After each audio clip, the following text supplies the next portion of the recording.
Stackers hear a lot about how 90% junk silver has had massive meltdowns over the years and that it's scarce and how once it's gone forever.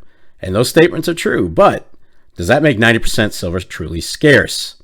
We're going to talk about that and a lot more, so make sure you stay tuned.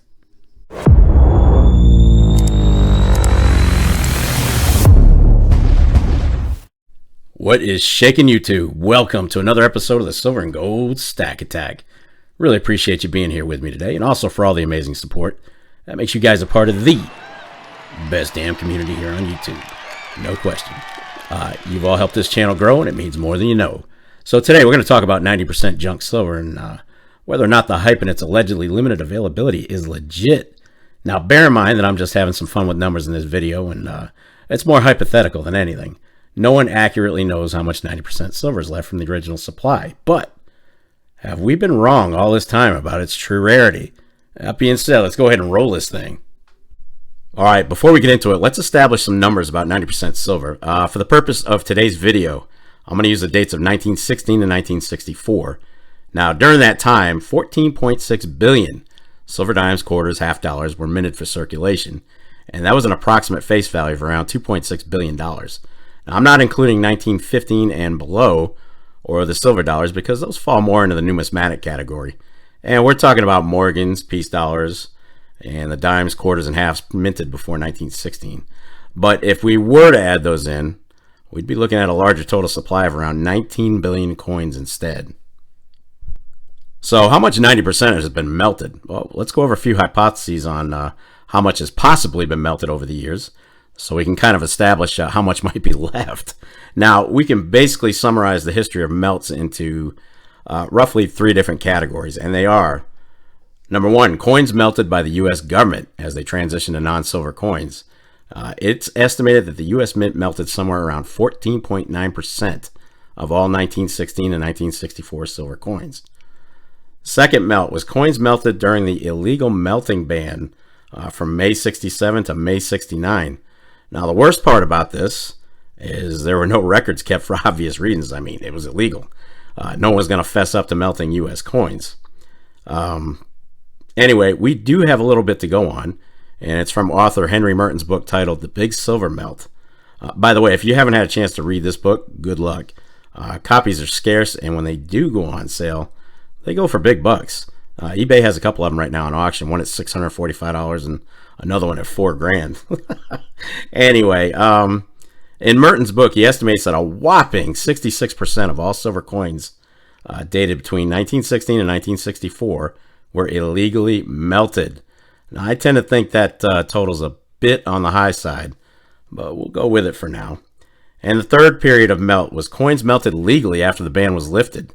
Once it was legal for folks to openly melt their coins, it was at an insanely high rate. In 1974, it was reported that $1,000 face value bags were being melted weekly at a high rate, which gives us an estimated 3.9% of 1916 and 1964 junk silver being melted over the course of that period. Now, 90% silver continues to be melted today, just not on the grand scale from years past, obviously. But let me throw in another period of interest when it comes to melts. In 1979 and 1980, silver price shot up to just about $50 an ounce, and that was due to the Hunt brothers attempting to corner the market in silver. Now, this did set off another huge round of junk silver melting, and during that time, Leon Hendrickson, who was the founder of Silvertown, said that during that year, his company alone, just Silvertown, sent off hundreds of $1,000 face value bags to be melted, and he was just one of many who were doing it at the time. So let's do a really rough summary of how much 90% silver has been potentially melted down and is gone forever. Now, the government melted down 14.9% of them. Merton's book estimates that 66% of them were melted down illegally. And keep in mind, that number is absolutely impossible to validate, so it's arguable at best. Could be higher, could be lower. And during the legal melting years, approximately 3.9% of the total supply was melted. And that's a conservative estimate at best. Now, if we take these numbers and add them up, we come up with 84.8% of the total supply of 1916 and 1964 silver coins being melted. So we're looking at a balance of around 15.2% of that original supply remaining for present-day stackers to collect. Now, if these numbers are accurate, it means that more than three quarters of our historical coin supply has been wiped out and repurposed. And it could easily be a lot higher than this. All right, so if we do a quick numbers crunch with our remaining supply percentage of 15.2%, we come up with a very debatable total of 2,219,200,000, 90% silver coins being left on the market or being held. But we have to keep in mind that we're not entirely sure how many years of legal melting was done, so that remaining supply could actually be much lower. Now, understanding that numismatic guys they're not into junk silver, and taking into consideration that less than 5% of the U.S. population is actively stacking silver, well, that's a lot of coins to go around, folks. And while your local coin shop might have a bunch of it for sale, you better believe the big box dealers certainly do. AppMax, SD Bullion, JM Bullion, all those guys and more have absolute tons of it, tons, on their websites and with immediate availability. So all of that begs the question, were we wrong in believing that 90% silver is rare and that it's running out? Is the hype about 90% rarity just that? Well, we all look at things differently, but my personal opinion is that for now, as in this present time, there's plenty of junk silver to go around. More than 2 billion coins, in fact, if those numbers are even remotely close. Now, I wouldn't call the junk silver supply abundantly plentiful, for lack of a better term, but I'd definitely be confident in saying that the years where we have no idea how much of it is melted is the wild card. So if you're into 90%, keep stacking it when you can get it, and try not to pay a huge premium for it. So we're going to start wrapping this video up, but before I do, I want to go over the advantages and disadvantages of 90% silver. We'll do the advantages first, and it's very divisible. Silver dime has less than 1/10 ounce of silver. It's easily recognizable, especially the older designs. It's an official U.S. currency with face value, so even if silver tanks, it has value. Not much, but it has value. It has a low chance of being counterfeit because doing so constitutes a serious crime. It's increasingly rare. None of it's ever going to be made again, and it's still being melted. And it has historical value. I mean, if they could tell a story, it'd be crazy. Now, some disadvantages. It's not 100% pure. You got 10% copper in there. It's not marked for weight or purity, so those not in the know aren't going to know anything about this stuff. If people don't know about junk silver, and you try to hand them a dime for a loaf of bread, for example, they're going to look at you like you're crazy. They know it's a dime, and even though it may be a mercury dime, they're not going to know there's silver in that thing. The majority of people don't. But another disadvantage, really worn out coins are going to have less silver content and value.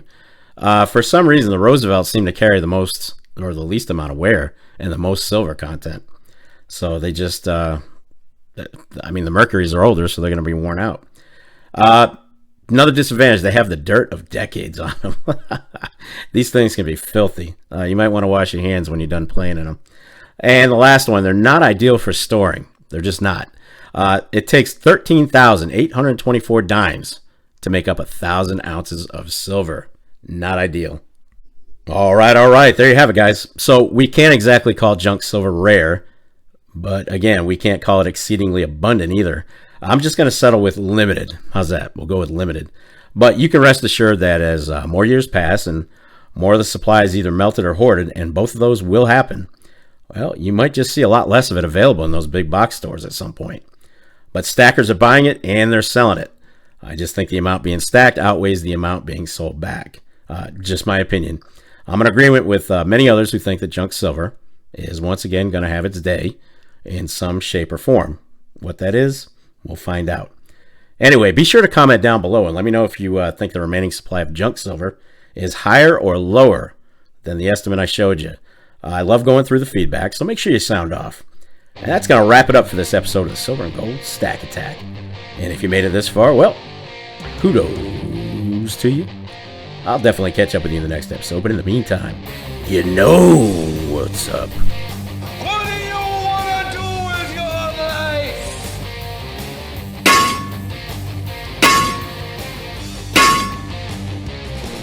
Oh, hell yeah. Get stacked. Stay safe and be well, everyone. I am out of here. Peace, folks.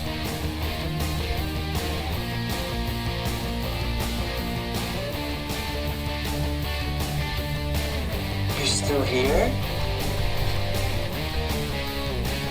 It's over. Go home.